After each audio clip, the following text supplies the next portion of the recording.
Hello class 10th, कैसे हैं आप लोग। देखिए एक्सरसाइज 3.4 का फर्स्ट क्वेश्चन जिसमें 4 पार्ट थे, उसमें first and fourth part we have solved already. Okay, उसका सेकंड एंड थर्ड पार्ट आपके लिए होमवर्क में था। ठीक है, और ये जो एक्सरसाइज है हमें एलिमिनेशन मेथड से सॉल्व करनी है। ठीक है, तो आज हम बात करेंगे क्वेश्चन नंबर 2। ठीक है, जिसमें first second third fourth fifth, ठीक है, 5 पार्ट हैं। तो I read first part, elimination method से करनी है ये। Okay, if we add 1 to the numerator and subtract 1 from the denominator, fraction reduces to 1। देखिए, यदि किसी फ्रैक्शन के न्यूमरेटर में हम 1 ऐड करें और डिनोमिनेटर से 1 सब्ट्रैक्ट कर दें तो फ्रैक्शन 1 हो जाती है। ठीक है, it becomes 1/2 if we only add 1 to denominator. और यदि केवल इसके डिनोमिनेटर में 1 ऐड करें तो ये 1/2 हो जाती है। तो व्हाट इज द फ्रैक्शन। ठीक, इस टाइप का क्वेश्चन पहली वाली एक्सरसाइज में आ चुका है, जिसे हमने सब्स्टिट्यूशन मेथड से सॉल्व किया था, बट इसे हम एलिमिनेशन मेथड से सॉल्व करेंगे। ओके, चलिए सॉल्व करते हैं। Let fraction be x upon y. हम फ्रैक्शन को x अपॉन वाई मान लेते हैं। ओके, तो इसमें केस 1, ठीक है, पहले क्वेश्चन में क्या बोला जा रहा है कि न्यूमरेटर में 1 ऐड कर दें और डिनोमिनेटर से 1 सब्ट्रैक्ट कर दें, तब ये 1 हो जाती है। ओके, इसे सॉल्व करके इक्वेशन बना लेते हैं। क्रॉस मल्टीप्लिकेशन करेंगे 1 का y -1 से, तो यही रहेगा। तो x + 1 = y - 1, x - y = -1 -1, x - y = -2। This is equation number 1। Okay,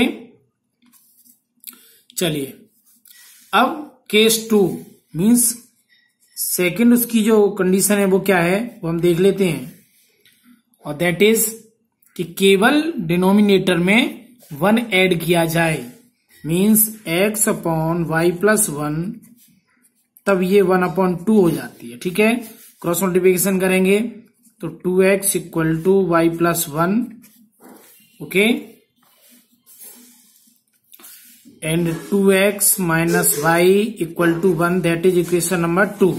okay, equation 1 को हम इसके नीचे रख लेते हैं।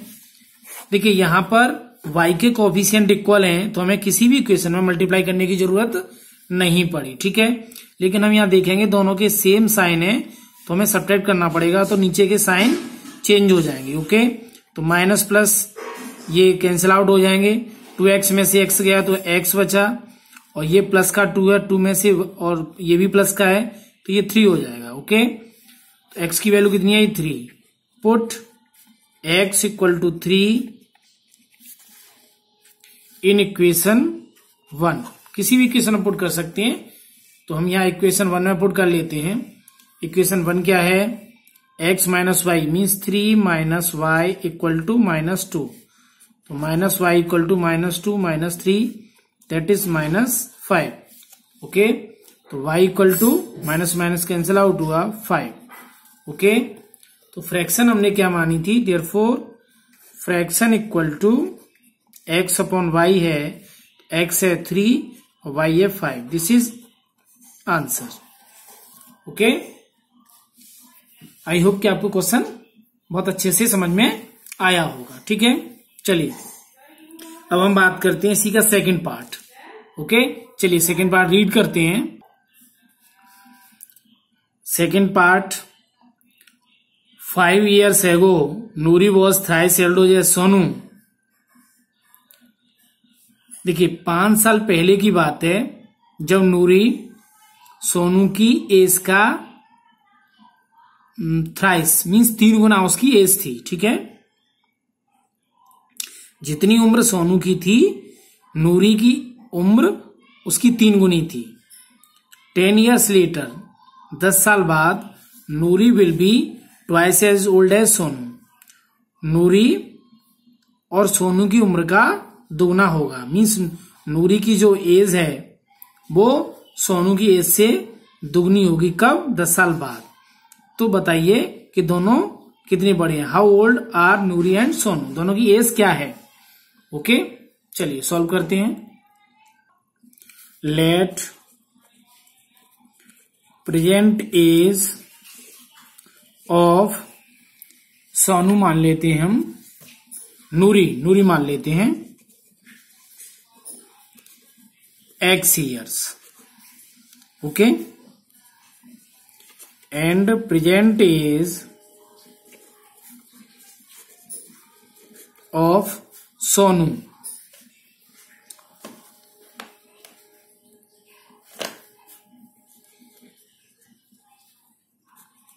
हम y years मान लेते हैं। ठीक है, ओके। देखिए, हमने नूरी की एज x मान ली और सोनू की y। तो केस 1, पहले केस में क्या बोला जा रहा है कि 5 साल पहले की बात है। Okay, 5 years ago। तो 5 साल पहले नूरी की एज कितनी होगी? x - 5।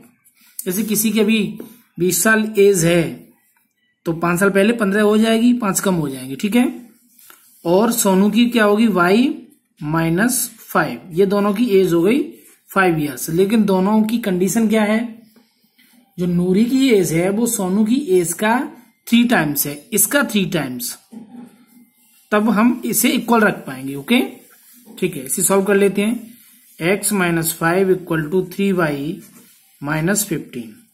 Okay, x - 3y = -15 + 5।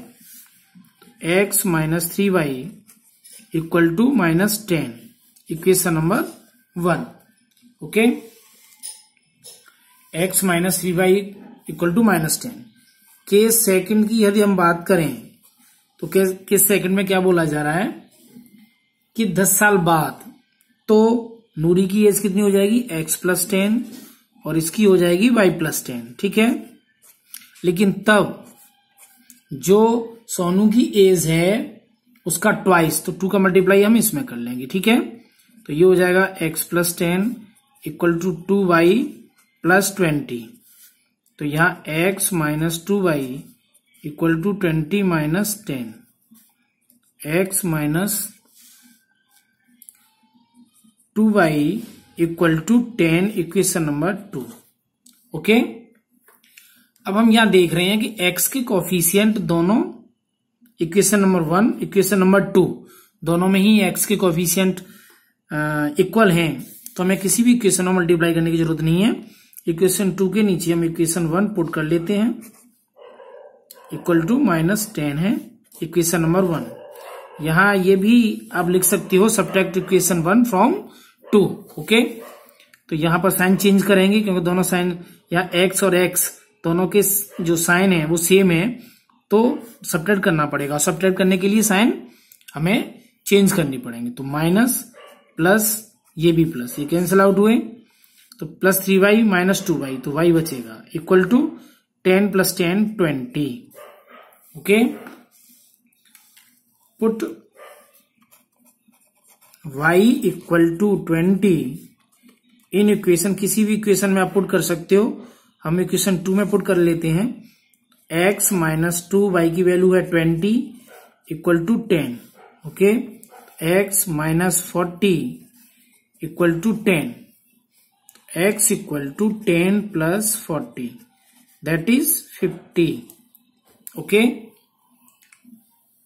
तो क्लियरली जहां x हमने नूरी की एज मानी थी, तो therefore Noori's present age, Noori की जो प्रेजेंट एज है that is 50 years। Okay, and Sonu's present as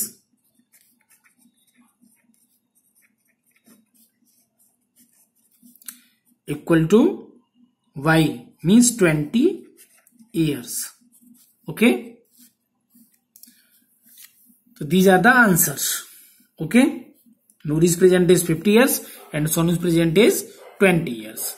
Okay, तो अभी इसमें थर्ड, फोर्थ, फिफ्थ ये पार्ट बचे हैं जिन्हें आप ट्राई कर सकते हो. ओके, लेकिन इस टाइप के और भी सम्स की प्रैक्टिस करिएगा. Okay, thank you.